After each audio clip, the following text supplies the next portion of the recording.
Last part में हमने chain को देखा था जिसने युन के ऊपर एक अटैक कर दिया था जिससे युन काफ़ी ज़्यादा बुरे तरीके से घायल हो गई थी। ये देखकर जिन को भी काफ़ी ज़्यादा गुस्सा आता है और वो तुरंत ही युन के पास चला जाता है और युन से पूछता है क्या यहाँ पर तुम ठीक हो। युन को वो सहारा देते हुए उठा लेता है। अब यहाँ पर उन दोनों को देखकर चेन बोलता है अब यहाँ पर तुम दोनों ही मरने वाले हो क्योंकि ये मेरा फाइनल मूव है तुम दोनों के लिए। जिसको सुनने के बाद जिनकी हालत ख़राब हो जाती है वो बोलता है मैं तो यहाँ पर एक लेजेंडरी हीरो बनना चाहता था लेकिन मैं अभी मर नहीं सकता। वो यहाँ पर सोच रहा होता है कि वो सही में उसका सामना करने के लायक हो चुका है। तभी यहाँ पर जो युन होती है वो आगे बढ़ती है और कहती है हम दोनों को यहाँ पर इसका मिलकर सामना करना होगा वरना आज हम दोनों के दोनों मारे जाएंगे इसी जगह पर।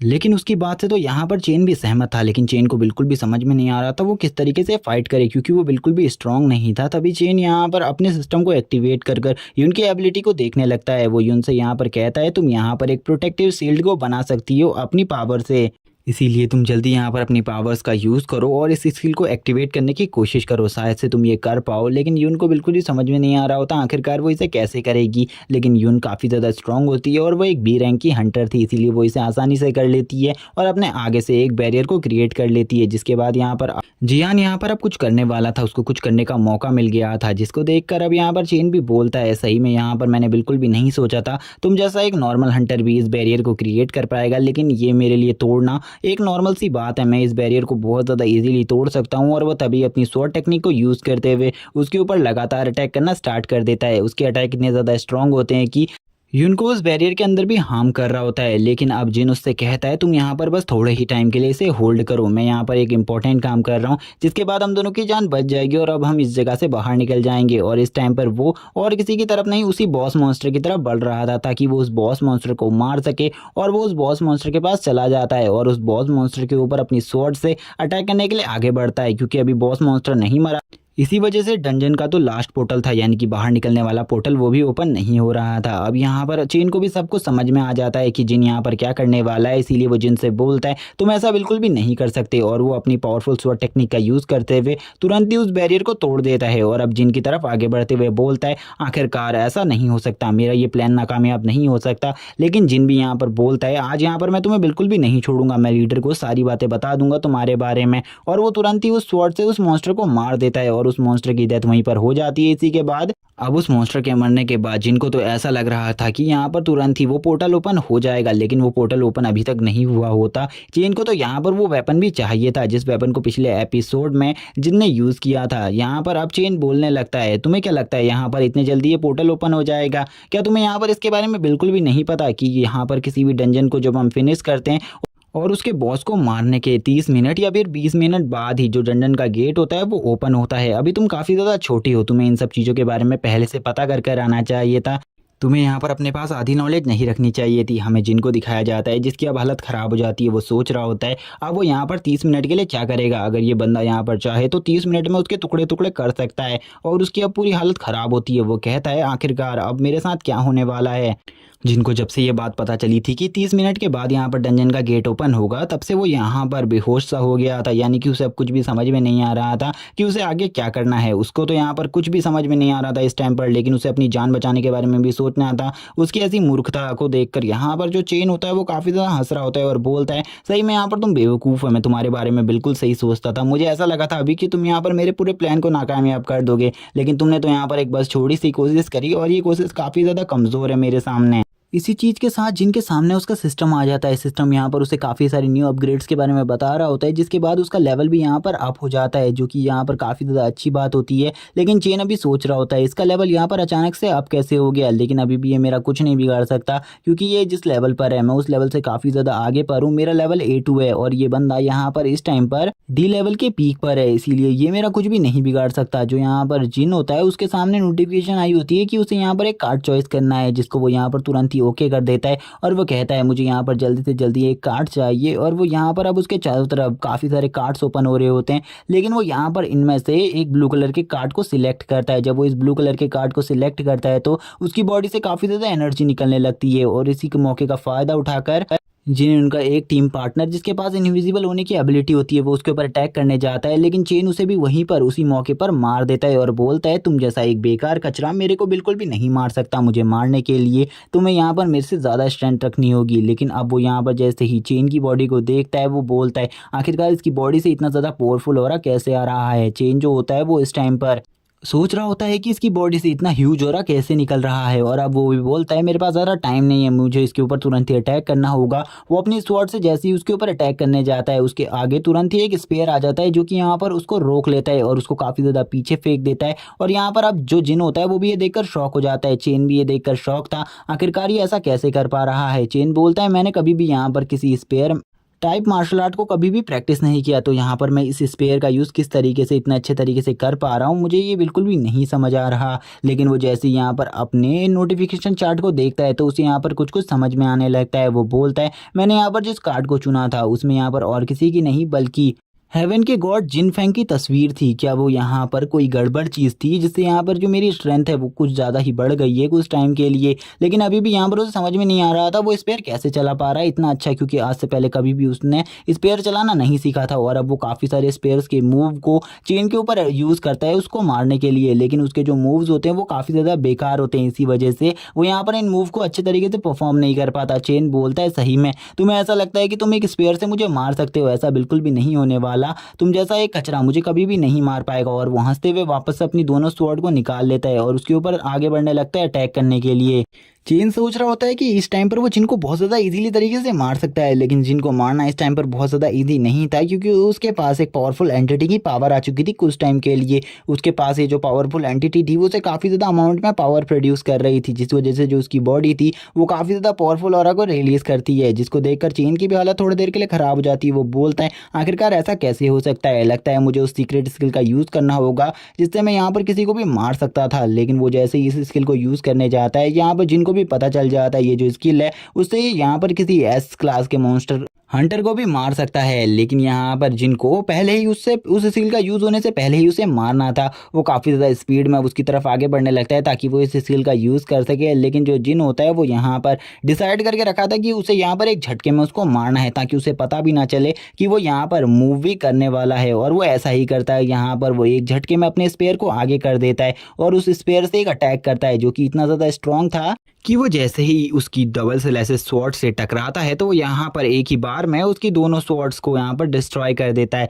और इसी के साथ वो उसके गले पे भी अटैक करने के लिए आगे बढ़ता है, लेकिन वो उस मूव को डॉज कर लेता है और तुरंत ही वो वापस से अटैक करता है उसके ऊपर, क्योंकि उसके पास एक भी चांस नहीं था उसे बख्शने का। वो उसे एक ही बार में मारना चाहता था, इसीलिए वो जल्दी से उसके ऊपर अटैक करता है और उसे यहाँ पर मारने की पूरी कोशिश करता है और थोड़ी ही देर में वो उसे मार डालता है और बोलता है लेकिन आखिरकार मेरे पास इतनी ज़्यादा स्ट्रेंथ कैसे आ गई, मैंने इसे किस तरीके से हराया, मुझे तो यहाँ पर कुछ भी समझ में नहीं आ रहा। वो अपनी पावर्स को देखकर शॉक होता है। वो बोलता है आखिरकार मेरे साथ क्या हुआ था, क्या यहाँ पर जो मेरी स्ट्रेंथ है वो सही में इतनी ज़्यादा बढ़ चुकी है कि मैं किसी को भी हरा सकता हूँ, क्योंकि अब मेरी बॉडी में मुझे पहले से काफ़ी ज़्यादा स्पिरिचुअल ऑरा महसूस हो रहा है। लेकिन तभी जब उसके चारों ओर पे जब वो ये सब कुछ सोच रहा था तभी एक आवाज़ आती है तुम्हारी पावर यहाँ पर लिमिटेड है, तुम्हें यहाँ पर अपने आप को भगवान समझने की गलती नहीं करनी, तुम भी यहाँ पर एक नॉर्मल हंटर ही हो और वैसे भी यहाँ पर तुम तो एक डी रैंक के हंटर हो, इसीलिए तुम्हें यहाँ पर शर्म आनी चाहिए। और वो तुरंत ही उसे कहता है यहाँ पर यून को देखो, और वो यून के पास जाता है और यून को देखने लगता है। तभी यहाँ पर जो उसके साथ वाली एंटिटी थी वो उसे बताती है कि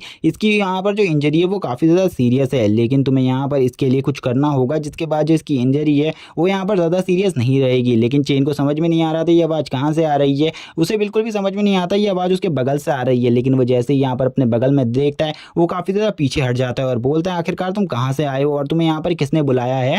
वो तुरंत ही यहाँ पर चेन से कहने लगता है तुमने ही तो मुझे यहाँ पर बुलाया था, जब तुमने यहाँ पर मेरे स्किल कार्ड को उठाया था तो तुमने यहाँ पर मेरे स्किल कार्ड को यूज़ करने के लिए ही उठाया होगा। वो अपने नाम को बताते हुए कहता है मेरा नाम यहाँ पर ली जिनफेंग है और यहाँ पर मैं हेवन का एक रूलर हुआ करता था। और वो उससे कहने लगता है कि यहाँ पर तुम इस लड़की को बचा सकते हो। जिन यहाँ पर उससे कहता है प्लीज़ यहाँ पर मेरी हेल्प करो इसको बचाने में।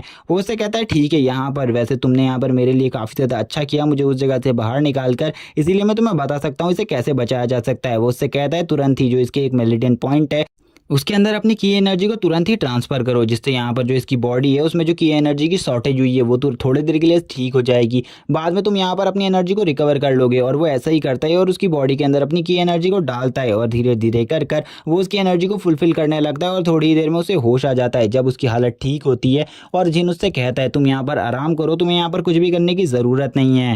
और इसी के बाद जो जिनका पार्टनर यानी कि ली जिनफेंग होता है वो उससे कहता है तुमने यहाँ पर मुझे आज़ाद किया, ये अब ये जो लड़की है ये यहाँ पर खतरे से बाहर है, इसीलिए तुम चिंता मत करो, यहाँ पर अब इसे कुछ भी प्रॉब्लम नहीं होगी। ली जिनफेंग उसे बताता है सिस्टम के रूप में जो उसे ये चीज़ मिली है ये काफ़ी ज़्यादा अच्छी है, लेकिन ये उसे काफ़ी कम ही टाइम के लिए पावर प्रोवाइड कर सकती है। अगर वो किसी लंबी लड़ाई में फंस जाता है तो ये चीज़ उसके बिल्कुल भी काम नहीं आएगी, इसीलिए उसे यहाँ पर एक वेपन मास्टर बनना होगा और एक काफ़ी ज़्यादा पावरफुल हंटर बनकर अपनी प्रोटेक्शन खुद करना सीखना होगा, क्योंकि सिस्टम उसको ज़्यादा टाइम तक प्रोटेक्ट नहीं करेगा और उसे खुद से यहाँ पर आगे आना होगा। जिन उसकी ऐसी बात सुनकर जिन बोलता है सही में यहाँ पर तुम सही कह रहे हो, एक दिन मैं बहुत ज़्यादा बड़ा हंटर बनूंगा, तुम चिंता मत करो, मैं यहाँ पर ज़रूर आगे बढ़कर बहुत ज़्यादा पावर को हासिल करूंगा। और इसी के बाद हम देखते हैं वो उससे कहता है चलो ठीक है, यहाँ पर अगर तुम्हें किसी और दिन कोई काम हुआ तो मुझको ज़रूर याद करना। और इसी के साथ ही अब वो गायब हो जाता है। वो कहने लगता है ये तो यहाँ पर गायब हो गया, क्या मैं इसकी पावर्स का यूज़ दोबारा कभी कर भी पाऊंगा।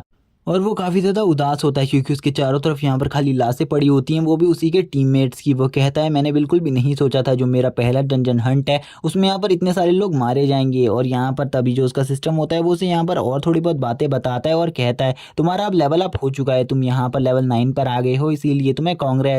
और डंजन के बॉस को मारने की वजह से जो तुम्हारी स्किल्स हैं उन्हें भी बढ़ा दिया गया है और तुम्हारी स्ट्रेंथ तुम्हारी पावर्स को पहले से काफ़ी ज़्यादा बढ़ाकर और तुम्हारी जो मेंटल स्ट्रेंथ है उसको भी यहाँ पर 10 पर पहुँचा दिया है। और इसी के बाद डंजन का जो गेट होता है वो ओपन हो जाता है दूसरे वर्ल्ड में, यानी कि जहाँ पर उनका बॉस उनका इंतज़ार कर रहा था। वो सोच रहा था कि अभी तक वो बाहर नहीं आए, क्या वहाँ पर कोई प्रॉब्लम हुई है। लेकिन उसी टाइम पर एक बंदा उस डंजन से बाहर आता है जो कि जिन होता है। उसने अपने हाथों में यून को पकड़ा हुआ होता है और वो यून को गोद में लेकर आगे की तरफ बढ़ रहा होता है। वो यहाँ पर बताता है ये काफ़ी ज़्यादा सीरियसली इंजर्ड हो गई है और बाकी सभी के सभी लोग मारे गए हैं, इसके बारे में मैं तुम्हें बाद में बताऊंगा। लेकिन यहाँ पर अब हमें दिखाया जाता है जो उनके लीडर होते हैं यानी कि बॉस को काफ़ी ज़्यादा गुस्सा आ रहा होता है क्योंकि उनका जो पार्टनर होता है वो यहाँ पर काफ़ी ज़्यादा चपड़ चपड़ कर रहा होता है। इसीलिए वो उसको डांटते हुए बोलते हैं जल्दी जाओ यहाँ पर एक स्ट्रेचर लेकर आओ, क्योंकि तुम्हें दिख नहीं रहा क्या वो लड़की इतनी ज़्यादा बुरे तरीके से घायल है, क्या तुम ये काम भी नहीं कर सकते। थोड़ी देर बाद वहाँ पर एक डॉक्टर की रेस्क्यू टीम आ जाती है जो कि यहाँ पर उसे स्ट्रेचर पर लिटाकर ले जाती है इस जगह से। अब लीडर जिनसे कहने लगते हैं तुम यहाँ पर थोड़ा आराम कर लो, उसके बाद तुम मुझे इन सब चीज़ों के बारे में बताओगे जो कि आज हुआ है। हमें दिखाया जाता है थोड़ी देर के बाद का सीन जहाँ पर जिन आराम करके अब लीडर के पास आ चुका था। वो लीडर को चेन के बारे में बताना स्टार्ट करता है और चेन को सभी चीज़ों के बारे में बता देता है और कहता है वो ये भी बता देता है कि चेन ने क्या क्या किया है। और वो चेन की एक पूरी वीडियो को बनाकर रखा हुआ था अपने पास ताकि वो सबूत के रूप में इन सब चीज़ों को दिखा सके। इसीलिए वो डंजन में हुई फाइट और उसके टीममेट के कत्ल को दिखाने लगता है और बोलता है इसी तरीके से उसने मेरे सारे टीममेट्स को मारा था, जिसको देखकर बॉस को काफ़ी ज़्यादा गुस्सा आता है। वो बोलता है मैंने कभी भी नहीं सोचा था ये इतना ज़्यादा धोखेबाज निकलेगा। और वो यहाँ पर तुरंत ही उस टैबलेट को अपने हाथों में ही डिस्ट्रॉय कर देते हैं अपनी पावर से। चेन बोलता है आपको उदास होने की ज़रूरत नहीं है क्योंकि यहाँ पर अब वो मर चुका है तो अब वो हमारे लिए कोई भी खतरा नहीं बन सकता। लेकिन लीडर को तो काफ़ी ज़्यादा गुस्सा था क्योंकि उसने यहाँ पर उनके टोटली 5 से 6 सदस्यों को मार दिया था उनकी टीम के। चेन ये भी बताता है वो यहाँ पर उनको मारने के बाद एक अजीब सी एबिलिटी का यूज़ करता था जिससे वो उनकी पावर्स को अपनी बॉडी के अंदर एब्जॉर्ब करता था और अपने लेवल को इंक्रीज करता था। और ऐसा कर कर उसने अपनी पावर को काफ़ी ज़्यादा बढ़ा लिया था। यहाँ पर लीडर भी बोलते हैं मुझे पता है ये काम कौन कर सकता है और उसके पास ये स्किल कहाँ से आई इसके बारे में तो कोई भी नहीं जानता क्योंकि ऐसी स्किल का यूज़ वर्ल्ड में कोई भी नहीं करता। इसे एक इवल कल्टीवेशन टेक्निक बोला जाता है क्योंकि हंटर एसोसिएशन ने सभी को ये चीज़ बता दी है कि अगर कोई भी यहाँ पर इवल प्रैक्टिस करता हुआ पकड़ा गया तो यहाँ पर उसे तुरंत ही सभी हंटरों द्वारा मार दिया जाएगा। लेकिन उन्हें तो अभी भी काफ़ी ज़्यादा गुस्सा होता है, वो अपने हाथों से यहाँ पर चेन को मारना चाहते थे। वो यहाँ पर जिनसे पूछते हैं आखिरकार उसको किसने मारा, क्या तुम मुझे बता सकते हो, क्योंकि मुझे इतना तो पता है कि यहाँ पर डंजन का जो लास्ट बॉस था वो इतना ज़्यादा पावरफुल नहीं था कि वो उसे मार सके।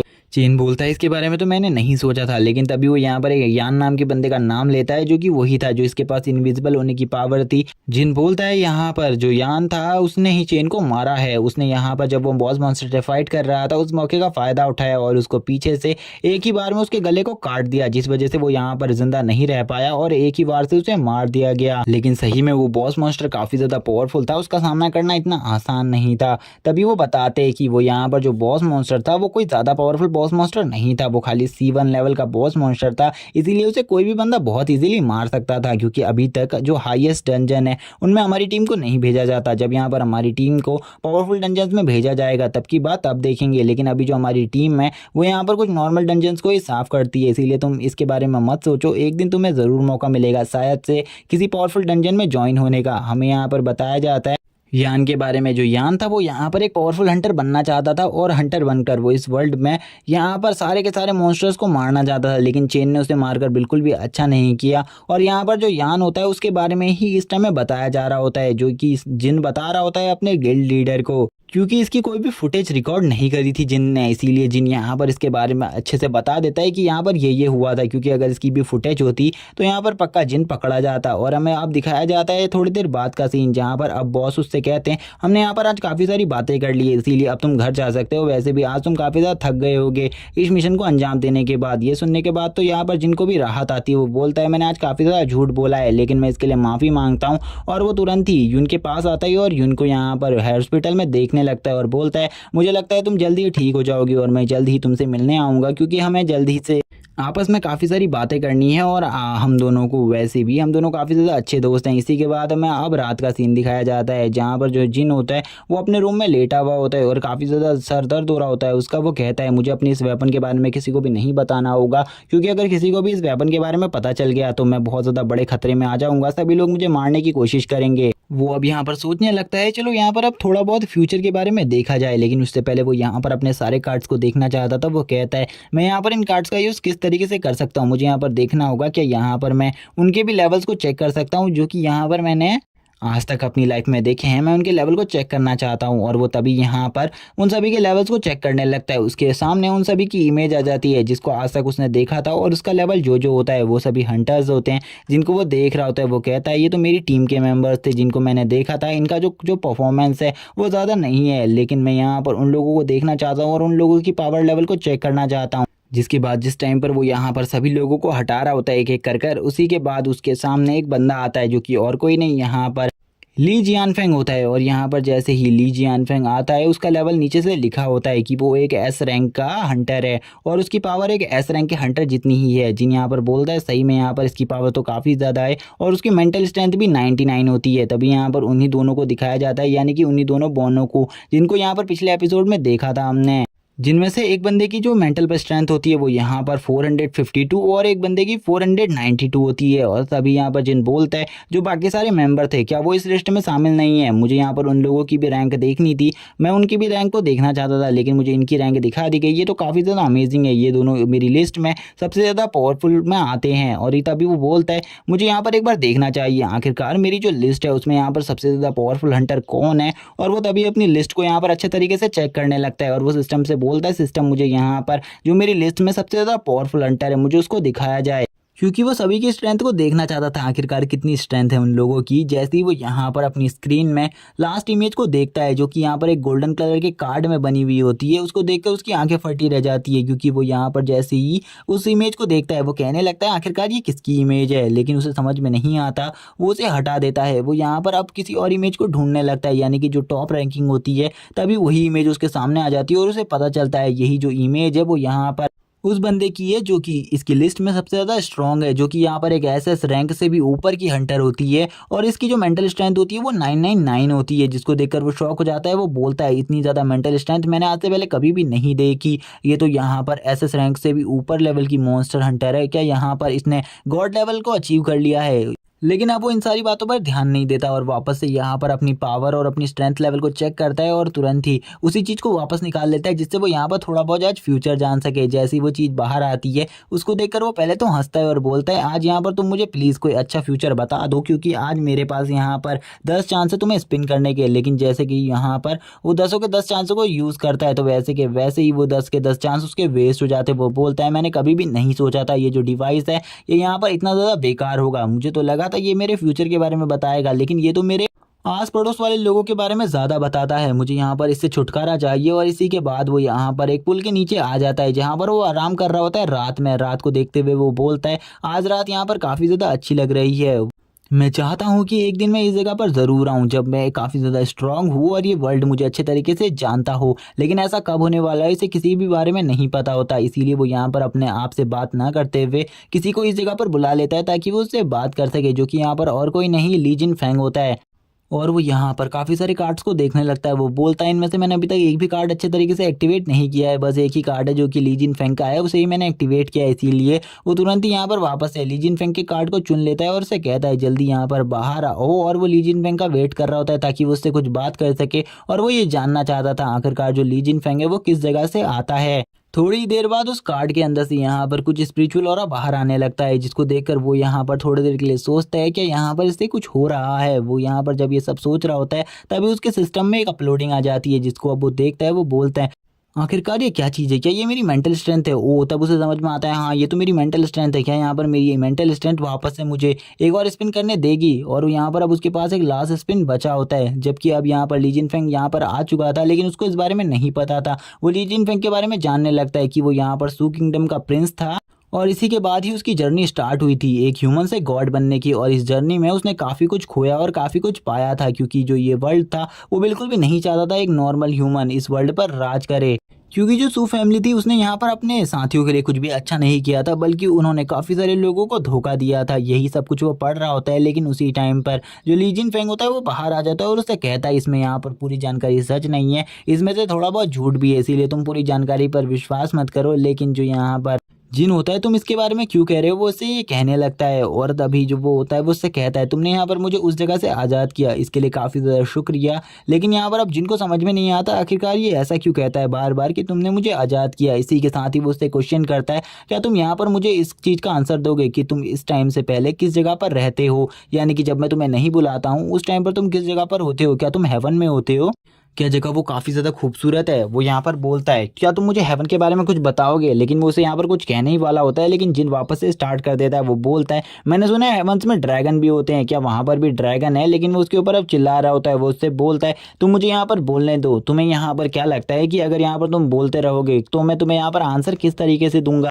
और दूसरी बात यहाँ पर तुम मेरी सू फैमिली को गलत ठहराना बंद करो, तुम्हें उसके बारे में कुछ भी नहीं पता है। और इस बार तो अब यहाँ पर जिन भी उसे इग्नोर करना स्टार्ट कर देता है। वो यहाँ पर अपने सिस्टम को वापस से देखने लगता है और यहाँ पर अब सोचता है उसके पास यहाँ पर एक लास्ट स्पिन है, वो उसे यहाँ पर यूज़ कर सकता है। क्या यहाँ पर उसे ये स्पिन करना चाहिए? लेकिन यहाँ पर उसे कुछ भी समझ में नहीं आ रहा होता। वो यहाँ पर अपना लक समझकर अब इस स्पिन को करना स्टार्ट कर देता है और वो तुरंत ही यहाँ पर एक स्पिन करने के लिए तैयार हो जाता है।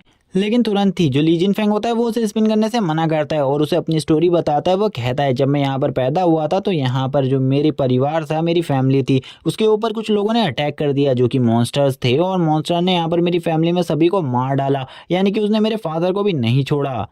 और उसके बाद ही मैं यहाँ पर अपनी फैमिली से जुदा हो गया, मैं कभी भी अपनी फैमिली वापस नहीं आया। यहाँ पर जब मैं 16 साल का हुआ तब मुझे मेरी फैमिली मेम्बर्स मिले और उसके बाद यहाँ पर मुझे क्राउन प्रिंस बना दिया गया। क्राउन प्रिंस बनने के बाद मैंने काफ़ी ज़्यादा अच्छे काम भी करे और काफ़ी ज़्यादा बुरे काम भी करे, और उसी के साथ ही मैंने अपनी पावर्स को बढ़ाना हमेशा ही जारी रखा। और जब मैं यहाँ पर अपने लास्ट टाइम में था तो मैं एक गॉड की तरह ज़िंदगी जीता था, इसीलिए तुम ऐसे मेरे बारे में मत बोलो। लेकिन अब जो जिन होता है वो यहाँ पर उससे कहता है क्या मैं लास्ट स्पिन कर सकता हूँ? क्या तुम यहाँ पर थोड़ी देर के लिए शांत रहोगे? क्योंकि मुझे ये स्पिन करना है और ये स्पिन मेरे लिए काफ़ी ज़्यादा इंपॉर्टेंट है, क्योंकि मेरे को आज यहाँ पर एक भी अच्छी फ्यूचर न्यूज़ नहीं मिली है। मैं इस फ्यूचर न्यूज़ को जानना चाहता हूँ। वो उससे बोलता है चलो ठीक है, यहाँ पर तुम इस चीज़ को कर सकते हो।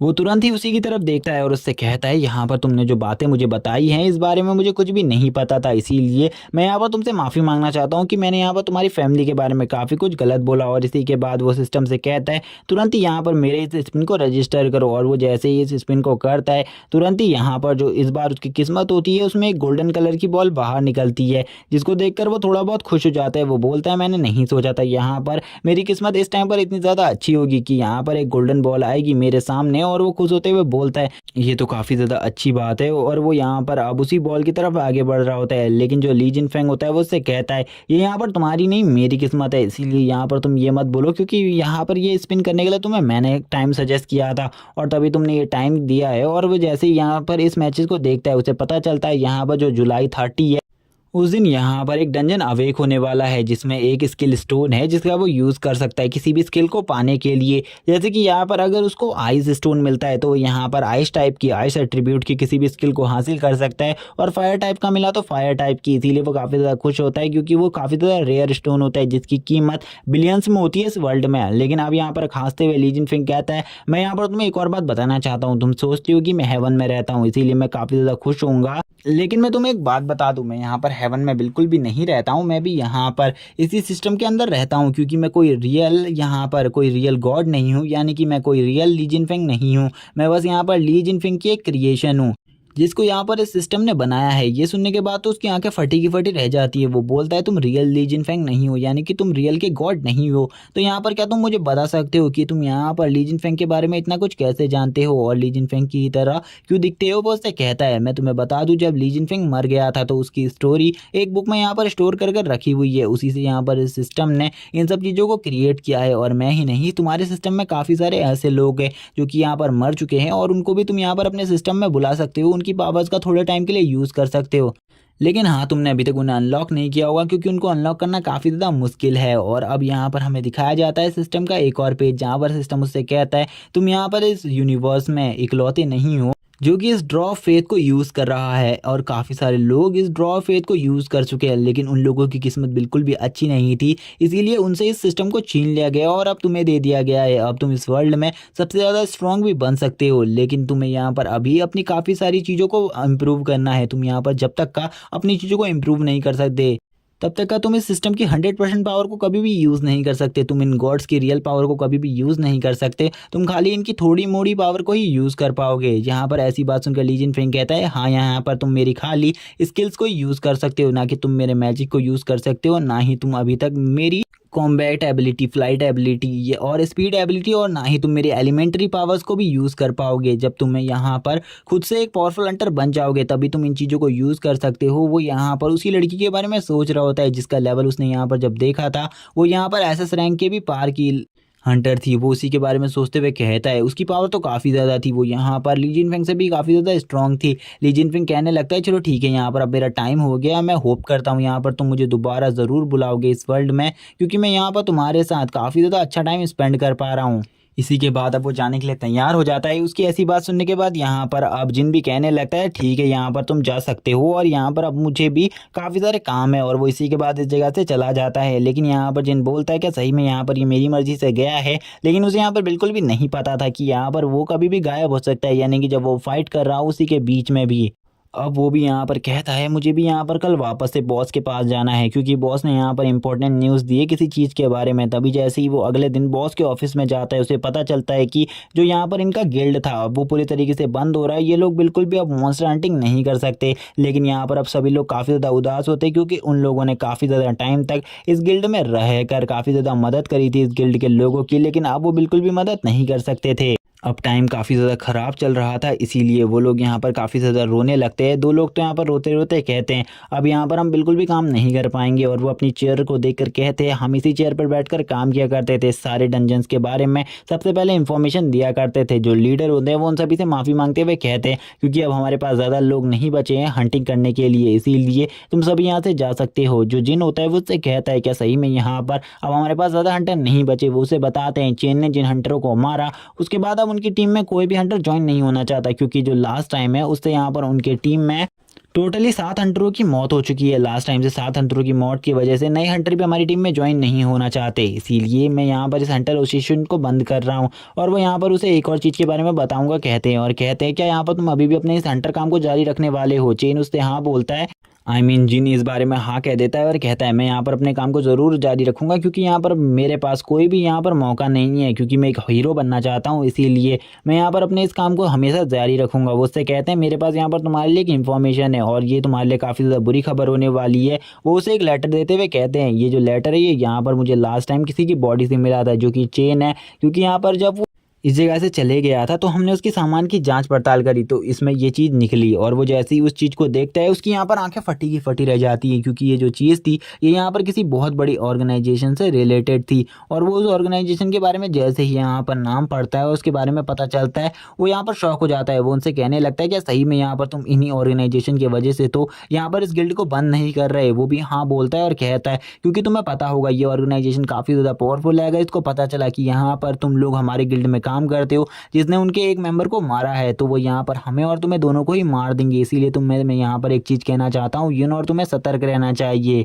क्योंकि ये जो ऑर्गेनाइजेशन है ये काफ़ी ज़्यादा बुरे लोग हैं, ये लोग किसी को भी नहीं बख्शते, ये यहाँ पर बच्चों को भी मार डालते हैं। जिन यहाँ पर कहता है क्या तुम मुझे इस ऑर्गेनाइजेशन के बारे में सब कुछ बता सकते हो, इसके बारे में मुझे ज़्यादा कुछ नहीं पता, बस इतना ही पता है कि ये जो ऑर्गेनाइजेशन है ये यहाँ पर पूरे वर्ल्ड में बहुत ज़्यादा पॉपुलर है और सभी वर्ल्ड में इनकी ब्रांचेज़ हैं और ये ऑर्गेनाइजेशन काफ़ी ज़्यादा खूंखार है। इसके हर मेंबर के पास यहाँ पर ए या एस रैंक की एबिलिटीज़ होती है और इनका जो गिल्ड लीडर है वो भी काफ़ी ज़्यादा स्ट्रॉन्ग है और कहा जाता है कि जो इनका गिल्ड लीडर है वो इस टाइम पर एसएस रैंक से भी आगे वाले लेवल पर पहुंच गया है, यानी कि वो भी गॉड लेवल पर है और उसका सामना तो अभी तक कोई भी हंटर नहीं कर सकता।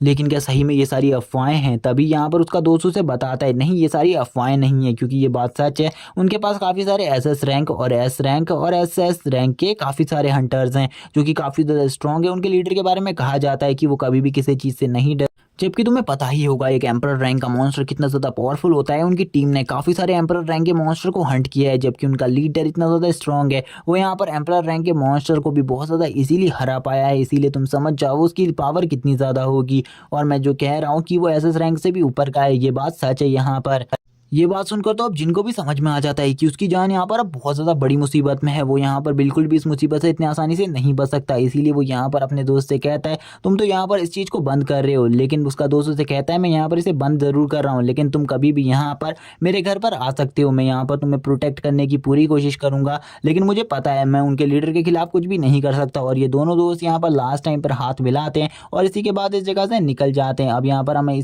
रात का सीन दिखाया जाता है और हमें ली जिनफेंग और जिन को यहाँ पर साथ में दिखाया जाता है, जहाँ पर वो काफ़ी सारी बॉल्स को स्पिन कर रहा होता है, लेकिन आज उसका लक बिल्कुल भी नहीं चमकता और आज वो किसी भी अच्छी न्यूज़ को हासिल नहीं कर पा रहा होता। वो बोलता है आखिरकार आज तुम्हारे लक को क्या हुआ? कल तो तुमने यहाँ पर ये बोला था कि ये मेरा लक है, अभी तुम्हारे लक को क्या हुआ? क्या वो सो गया है? लेकिन अब वो उसे मना करने लगता है। वो बोलता है हमेशा लक काम नहीं आता, कभी कभी यहाँ पर तुम्हें दिमाग से भी काम लेना होगा। वैसे तुमने यहाँ पर मुझे एक बारे में कहा था कि तुम जल्द ही एक ऑर्गेनाइजेशन में ज्वाइन होने वाले हो। तभी यहाँ पर जिन उसे बताता है तुम यहाँ पर बेवकूफ़ हो, मैं किसी ऑर्गेनाइजेशन में ज्वाइन नहीं हो रहा, बल्कि मैं यहाँ पर हंटर एसोसिएशन के स्कूल जा रहा हूँ, जिससे मैं यहाँ पर सभी वेपन्स को चलाना सीख सकूँ और अपनी स्ट्रेंथ और स्टेमिना को और ज़्यादा बढ़ा सकूँ और किसी भी वेपन को बहुत ज़्यादा अच्छे से चला सकूँ। वो यहाँ पर रो रहा होता है और आसमान की तरफ देखते हुए बोलता है मैं यहाँ पर एक काफ़ी ज़्यादा पावरफुल हंटर बनना चाहता हूँ, प्लीज़ यहाँ पर मेरे इस ड्रीम को पूरा करो, फुलफिल करो यूनिवर्सल गॉड। उसकी ऐसी हरकतों को देखकर यहाँ पर जो ली जिनफेंग होता है वो बोलता है इस बंदे को चाहे कोई भी चीज़ लाकर दे दो, इसे यहाँ पर गॉड ही क्यों ना बना दो, लेकिन ये उसके बाद भी यहाँ पर हमेशा इसी तरीके की हरकतें करता रहेगा। हमें दिखाया जाता है वो यहाँ पर वापस से काफ़ी सारे कार्ड्स को स्पिन कर रहा होता है। वो सोच रहा होता है अगर इस बार उसके पास कोई पावरफुल कार्ड आ गया तो वो यहाँ पर काफ़ी ज़्यादा स्ट्रांग बन जाएगा, लेकिन उसके पास इस बार भी एक ब्लू कलर का ही कार्ड आता है और वो कार्ड और किसी का नहीं ली जिनफेंग का ही होता है। वो कहता है यहाँ पर अब मेरे पास ली जिनफेंग के काफ़ी सारे कार्ड हो चुके हैं, लेकिन लास्ट टाइम पर जो मैंने एक न्यू बंदे को अवेक किया था वो अवेकन काफ़ी ज़्यादा स्ट्रॉन्ग था, क्योंकि आज जिनके स्कूल का फर्स्ट डे था, इसीलिए वो अब अपने स्कूल की तरफ आगे बढ़ रहा होता है। वो यहाँ पर अब अपनी वॉच को भी अपग्रेड कर चुका था। वो बोलता है मैंने अपनी वॉच को अपग्रेड कर लिया है, जिस वजह से अब यहाँ पर जो मेरे न्यू लेवल्स और मेरी न्यू स्ट्रेंथ स्टेमिना पावर्स हैं वो यहाँ पर इस पर दिखाई दे रही हैं, क्योंकि अभी तक उसकी पावर इतनी ज़्यादा नहीं बढ़ी थी, इसीलिए वो काफ़ी ज़्यादा शॉक होता है। वो बोलता है अभी भी मेरी स्ट्रेंथ इतनी ज़्यादा नहीं है कि मैं किसी बी रैंक के मॉन्स्टर को हरा सकूं, मुझे यहाँ पर कुछ भी कर अपनी स्ट्रेंथ को और ज़्यादा बढ़ाना होगा। तभी वो कल रात के बारे में बात करने लगता है, जहाँ पर उसने एक न्यू चीज़ को अवेक किया है, जो कि यहाँ पर एक गर्ल वॉरियर है और इसकी पावर यहाँ पर एक गोल्डन स्वॉर्ड से आती है और ये गोल्डन स्वॉर्ड काफ़ी ज़्यादा स्ट्रॉन्ग है। ये स्वॉर्ड 9 हेवनली गॉड में से एक गॉड है और ये जो लेडी गॉड है ये उन सभी की लीडर हुआ करती थी और वो उसके बारे में काफ़ी कुछ बताते हुए बताता है वो यहाँ पर इतनी ज़्यादा स्ट्रॉन्ग थी कि वो यहाँ पर इस वर्ल्ड में कुछ भी कर सकती थी और उसने अब यहाँ पर उसको भी अवेक कर लिया है, इसीलिए अब वो कुछ टाइम के लिए उसकी पावर को भी यूज़ कर सकता है, लेकिन ज़्यादा टाइम तक वो उसकी पावर यूज़ नहीं कर पाएगा। ये काफ़ी ज़्यादा बुरी बात है। वो उसकी पावर को खाली 2 ही मिनट तक यूज़ कर सकता है और एक टाइम में खाली एक ही बंदे की पावर यूज़ कर सकता है। ये काफ़ी ज़्यादा अच्छी बात नहीं है। वो इन्हीं सब चीज़ों के बारे में सोच रहा होता है। तभी यहाँ पर जो उसकी दोस्त यून होती है वो उस जगह पर आ जाती है। यून यहाँ पर उसको देखकर बोलती है क्या सही में यहाँ पर तुम भी इस हंटर एसोसिएशन स्कूल में रीडिंग करने के लिए आए हो, यानी कि पढ़ने के लिए आए हो? मुझे नहीं लगा था हम लोगों का फिर से मिलना होगा, क्योंकि मुझे लगा था इसके बाद तुम अपने रास्ते और मैं अपने रास्ते, लेकिन अब तो हम यहाँ पर वापस से एक साथ इस स्कूल में पढ़ने वाले हैं। चलो यहाँ पर हम आज जो इस स्कूल का टेस्ट होने वाला है उसको यहाँ पर एक साथ दे। तभी वो बताते हैं वो दोनों बचपन से ही एक साथ थे। वो यहाँ पर पहले फिल्मों की टिकटों के लिए लड़ा करते थे आपस में और वो यहाँ पर सबसे पहले एक दूसरे की सीट पर पहुँचना चाहते थे। जहाँ पर जिनको सोच रहा होता है कि यहाँ पर अगर इसको मेरे न्यू करंट लेवल के बारे में पता चल गया तो यहाँ पर काफ़ी ज़्यादा मुश्किल हो जाएगी और ये मेरे बारे में काफ़ी कुछ अलग चीज़ें सोचेगी, इसीलिए वो कुछ भी नहीं बताता उसको अपनी करंट पावर के बारे में और उससे कहता है तुम मुझसे काफ़ी ज़्यादा अच्छी हो और तुम्हारी जो स्ट्रेंथ है वो भी काफ़ी ज़्यादा है। और अब वो यहाँ पर उसके बॉडी को टच करते हुए बोलती है, चलो मुझे जल्दी बताओ यहाँ पर तुम मुझसे आखिरकार क्या छुपा रहे हो। वो कहता है, मैं यहाँ पर तुमसे कुछ भी नहीं छुपा रहा हूँ, चलो जल्दी से जल्दी तुम्हें उस टेस्ट वाली लोकेशन पर आना होगा। वो लड़की अब अपने मन में कहती है, ये बंदा मुझसे कुछ ना कुछ तो छुपा रहा है, आखिरकार ये क्या छुपा रहा है, मुझे इसके बारे में जल्द से जल्दी जानना होगा, ये मेरा मिशन है अब। और वो अब इसी को कहते हुए आगे निकल जाती है। जिन यहाँ पर सोचता है, आखिरकार मुझे इस लड़की से कुछ अजीब चीज़ क्यों फील हुई, क्या इसे यहाँ पर मेरी बातों पर बिल्कुल भी भरोसा नहीं है। अब वो लड़की आगे चलते हुए सोच रही होती है आखिरकार वो उससे क्या छुपा रहा है, लेकिन वो ज़्यादा टाइम तक इसे नहीं सोची, क्योंकि आज उनका एकेडमी का एग्जाम भी था और अगर वो इस एकेडमी में निकल गए तो उनकी लाइफ यहाँ पर काफ़ी ज़्यादा अच्छी हो जाएगी। वो एक काफ़ी ज़्यादा अच्छी हंटर एसोसिएशन में